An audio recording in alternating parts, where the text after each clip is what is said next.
आप कह रहे किसान की आय दुगनी करूंगा और अपने दोस्तों की आय 300 गुना करूंगा। सबूत है आपके सामने। हमारी आय दुगनी करने का झांसा दिया और अपने दोस्तों की चुपचाप आय 300 गुना करने का प्रोग्राम बना दिया आपने। सब झूठ है।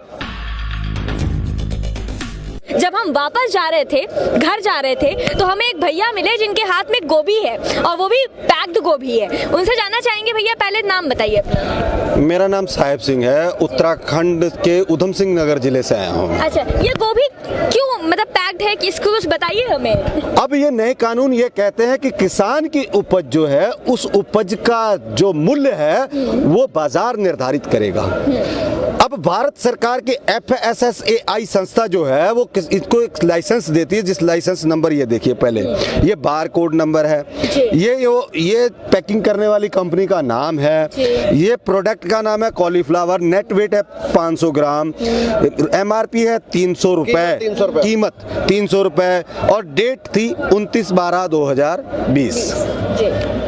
अब आपका ये जो लाइसेंस होल्डर बाजार किसान के पास पहुंचा, किसान को इसने बताया कि जो तूने गोभी पैदा की है ना भाई, इसकी कोई मांग नहीं है बाजार के अंदर, इसको तो कोई ग्राहक ही नहीं है, मैं ये तुमसे ले नहीं पाऊंगा। किसान ने हाथ जोड़े, क्योंकि वो फसल थी कहाँ फेंकता, तो ये 2 रुपए से 4 रुपए प्रति किलोग्राम के हिसाब से किसान से लेके आए और इसको लाकर अपने वेयर हाउस में रखा। वेयर हाउस में रखने के बाद जो शहर के मेरे उपभोक्ता भाई हैं, मेरे भारतवासी हैं, उनको ये बताया कि इस बार गोभी पैदा ही नहीं हुई है, गोभी नहीं मिलेगी तुम्हें खाने को, और उधर पर्दे के पीछे इसको रैपर किया, लाइसेंस नंबर लिखा, MRP इसकी तय कर दी, प्रति किलोग्राम 600 रुपए।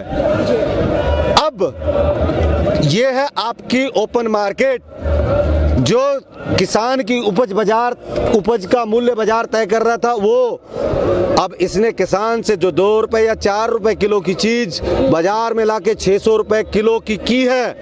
जो ये इतना बड़ा वेरिएशन है, इसका लाइसेंस भारत सरकार ने इसको दिया है, तो ये काले कानून अपने आप में सिद्ध होते हैं कि ये जो 590 रुपए के लगभग का जो वेरिएशन आ रहा है, ये पैसा किसकी जेब में जा रहा है। इतनी बड़ी लूट करने का अधिकार इस कंपनी को किसने दिया? राजनाथ जी, माननीय मंत्री जी, आप 1.5 साल का इंतजार करने को कह रहे थे, 1.5 दिन के अंदर सबूत के साथ आपके सामने पेश है हम लोग। ये जो इतना बड़ा वेरिएशन है, किसान के खेत से 200 रुपए से 400 रुपए कुंटल की जो गोभी थी, वो उपभोक्ता तक पहुंचते पहुंचते 60,000 रुपए कुंटल की कैसे हो गई? काला बाजारी बढ़ी या घटी? आप ये भोली भाली जनता को अब समझाइए, जिसे आप समझा रहे हैं कि किसान कानून को समझ नहीं पा रहे हैं। और असल में सरकार को ये तकलीफ है कि ये तो हमने चोरी से कानून बनाया था, इसको किसान समझ कैसे गए? तकलीफ इस बात की है, ये जो काला बाजारी का सबूत है, बैच नंबर के साथ हम MSP का रोना रो रहे हैं, हम सड़कों पर पड़े हैं, हमारी तादाद लाखों में है, आपको दिखाई नहीं दे रहा है। और बॉम्बे में एक हीरोइन का छोटा सा छज्जा क्या टूट जाता है गैर कानूनी, आपकी पूरी सरकार रुदाली विलाप करना शुरू कर देती है, और आपको सड़कों पे पड़े किसान नहीं नजर आ रहे, मौतें नजर नहीं आ रहे, आपकी संवेदनाएं कहाँ चली गई हैं? आप सत्ता के नशे में इतने चूर कैसे हो गए? सबूत को कैसे जुटलाएंगे? सबूत ये देखिए, टिन नंबर, वो इसका FSSAI नंबर, जिसको खोलते पूरा एड्रेस सामने आएगा कि ये किस कंपनी ने ये प्रोडक्ट, ये प्रोडक्ट नंबर, जिससे कि उनका प्रोडक्ट का किसका भाव कितना तय किया था, ये सदा ही रहेगा। ये आपके सामने सबूत है, ये इस चीज की पुष्टि करता है, कि ये आपके कानून जो आपने बनाए हैं कानून है। MSP ना होने की वजह से किसान को कुछ नहीं मिला, व्यापारी पे नियंत्रण होने की वजह से काला बाजारी हुई, जो आपने भंडारण की क्षमता खोली उसकी वजह से काला बाजारी हुई, और देश में आर्थिक विषमता पैदा हुई। इससे ज्यादा और सबूत किसान क्या लेके आए आपके पास? हम आपसे निवेदन करते हैं, आप किसानों की संवेदनाओं को समझते हुए, इन काला बाजारी को समझते हुए, इन तीनों काले कानूनों को तुरंत रद्द कीजिए। भैया एक बात बताइए, आप ये गोभी दिखा रहे हैं, गोभी के ऊपर जो MRP रेट है वो भी दिखा रहे हैं, लेकिन आखिर ऐसी क्या बात है कि सरकार बार बार कह रही है कि भैया किसानों का ये बिल बहुत बढ़िया है, किसान ही नहीं समझ पा रहे हैं? मतलब जो हल चला रहा है, हल चलाने वाले को नहीं पता है हल की कीमत, और जो एयर कंडीशन में बैठ के कलम चला रहा है उसको पता है कि ये कानून हमारे हित में। हम तो सबूत के साथ दिखा रहे हैं ना कि हमारे हित में नहीं है। आप बंद कमरे से दिल्ली से 3500 किलोमीटर दूर जाके जो बोलते हैं कि ये कानून किसानों के हित में, आप 15 किलोमीटर संसद से आपने 7 RCR से बाहर आइए, किसी भी किसान आंदोलन में आके आप माइक से बोल के समझा तो जाइए कि आपके हित में। वो तो कहते हैं भैया सूट बूट वाले किसान ही नहीं होते। मैम, आप संविधान की वो धारा, भारत के जो संविधान है उसमें कोई ऐसी लाइन जो हमें दिखा दीजिए जिसमें ये लिखा हो कि सूट बूट सिर्फ अमित शाह जी के बेटे जयंत शाह पहनेंगे, किसान का पुत्र नहीं पहनेगा। अभी सूट बूट उतार कर पत्तों के कपड़े पहन लेते हैं। वो तो कपड़ों से पहचानते हैं ना भैया। क्या? वो तो कपड़ों से पहचानते हैं। हम पत्तों के, मेरी बहन, हम पत्तों के कपड़े पहनने के लिए तैयार है। आप संविधान की वो लाइन तो पढ़ा दीजिए जिसमें ये लिखा है कि सिर्फ उद्योगपतियों के बच्चे ही कपड़े पहनेंगे, किसान के बच्चे कपड़े नहीं पहनेंगे। तमाम आदमी किसान है, एक भी आदमी जिसकी आय दुगनी हुई हो, हमारा कर्ज, आपकी कैबिनेट के लोग पूरी जिम्मेदारी के साथ टेबल ठोक के बोलते हैं कि हमने जो किसानों का ऋण का बजट था उसको दुगना किया, तो ये किस बात का सबूत है भाई?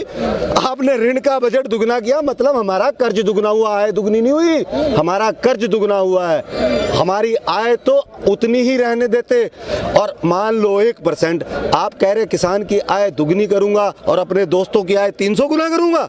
सबूत है आपके सामने। हमारी आय दोगुनी करने का झांसा दिया और अपने दोस्तों की चुपचाप आय 300 गुना करने का प्रोग्राम बना दिया आपने। सब झूठ है। आपने तो कहा नोटबंदी में 50 दिन का समय दीजिए, आज कितने 5 साल होने को आ गए हैं। आपने तो हर बार समय मांगा, हर बार आप झूठे साबित हुए। आपने तो ये भी कहा था कि दोस्तों जिस दिन हम सरकार में आए पहला ही दिन होगा, पहला ही काम होगा, किसानों की कर्ज माफी होगी, स्वामीनाथन रिपोर्ट लागू होगी। हुए? अरे हुए भाई। किसानों का कर्ज माफ की जगह दुगना, 3 गुना, 4 गुना कर दिया आपने। और एक चीज और बहन जी मैं आपको बताना चाहूंगा, मन की बात में फर्जी 4-5 किसान बैठाए, उनसे प्रधानमंत्री जी बड़े हंस हंस के बात कर रहे थे, वो जो 2000 रुपए मैंने आपको दिए आपने क्या किया? और वो भी तोताराम आगे से क्या कह रहे हैं, हमने बीज लिया, खाद ली, दवाई ली, बच्चों के कपड़े लिए। 1 एकड़ गेहूं बोने के लिए 40 किलो बीज की जरूरत होती है, और सरकारी कंपनी TDC जिसके बीज का मूल्य है 844 रुपए, 844 रुपए का बीज हो गया। DAP का 1 कट्टा खाद का पड़ता है 1200 रुपए, तो DAP हो गए। आपकी सम्मान निधि तो 1 एकड़ में वहीं चली गई। जुताई कहां से आई, निराई कहां से आई, बुआई कहां से आई? अरे तोताराम जी, आप तो बिक चुके हो। पूरे देश के किसान कौम को क्यों बेचने चले गए? ऐसा कौन सा आपको मोह था या डर था, या किसी तहसीलदार DM की बंदूक आपकी ओर सीधी हो चुकी थी कि आप तोताराम बन के वो 2000 रुपए के फायदे गिनाने लगे? अरे जिसके सामने बैठे थे उसका एक ही सूट 10 लाख का होता है, उसका एक ही सूट 10 लाख का होता है, और हमें 500 रुपए महीना, 16 रुपए रोज का दे के किसान को, वो उसको ये कह रहे हैं कि सम्मान निधि से आपके जीवन में क्या असर पड़ा? और तोताराम भी तोते की तरह बोलने लग गया जो रटाया था। बिल्कुल गलत था। हकीकत यह है कि किसान की दुर्दशा है, किसान की माली हालत बहुत ज़्यादा खराब है। किसान जहाँ तो आज 3 संकट हैं, जहाँ तो रोटी खा ले, या अपना कर्ज उतार ले, या अपने बच्चे को पढ़ा ले। अगर हम बच्चा अनपढ़ रखते हैं तो हमारी पीढ़ियां अंधकार में जाती हैं। अगर हम कर्ज नहीं लौटाते तो अगली फसल नहीं बो पाते हैं। हम करें तो क्या करें?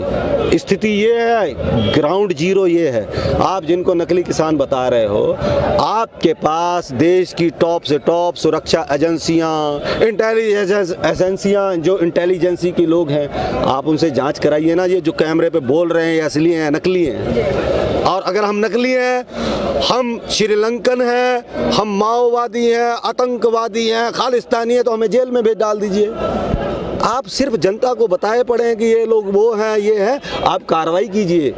आतंकवादियों के लिए भारत में कोई जगह नहीं है, उनकी जगह जेल है, आप उनको जेल भेजिए। हम भी आपसे गुजारिश करते हैं। हम भारत माँ के सपूत हैं। कभी जय प्रधानमंत्री नहीं कहा किसी ने, जय जवान और जय किसान का नारा लगता है। हम भारत माँ के दूसरे लाल हैं, एक लाल जवान है तो दूसरा लाल किसान है। भारत माँ के लाल हैं हम, लाल राष्ट्रवादी हैं हम असली देशभक्त सड़कों पे पड़े हैं। ठीक है, क्या लगता है इसके पीछे सरकार की आखिर क्या मंशा है जो वो इस बिल को वापस नहीं लेना चाहती? सरकार की मंशा ये है कि एमएलए एमपी कैसे खरीदें। जी। एमएलए एमपी खरीदने के लिए उनको अंबानी अंडानी से दोस्ती चाहिए, इनको सत्ता चाहिए, उनको पैसा चाहिए। देखो अव्वल नंबर पे लाने के लिए अंबानी कुछ भी करने को तैयार है, इधर सत्ता में रहने के लिए कुछ भी करने को तैयार है। तो अब मैं मोदी से ये कहना चाहता हूँ कि सत्ता में आपको लाई है जनता, अंबानी अंडानी नहीं लाया। आपको एक दो तो एमपी एमएलए खरीद देगा, कहीं किसी ऐसा ना हो कि अगले चुनाव में आपको कोई खरीदने का मौका ही ना मिले, कहीं लगा आपका जीरो बटा हो जाए, जैसे आपकी 1978 में 2 ही सीटें थी। तो मैं ये कह रहा हूँ कि इनका मकसद है। अब देखो अंबानी ने किसानों से पंगा लिया, वो चौथे नंबर पे था, उसका 50,000 करोड़ का शेयर गिरा, वो आज 14वें नंबर पे पहुंच गया। किसानों से जिसने भी पंगा लिया, सरकार ने लिया है, चाहे फैक्ट्री वालों ने लिया, चाहे इंडस्ट्री वालों ने लिया, वो लोग 14वें से क्या 140वें नंबर पे भी जाएगा। और मोदी जी आप अपनी खैर बनाइए, अगर आपने ये कानून वापस नहीं लिया तो ये सच कह रहे हैं किसान, एक एक किसान आपको सत्ता में हटाने के लिए काम करेगा। फिर आप जिंदगी में कभी बीजेपी मैं कह रहा हूँ आ ही नहीं पाएगी सत्ता में कभी।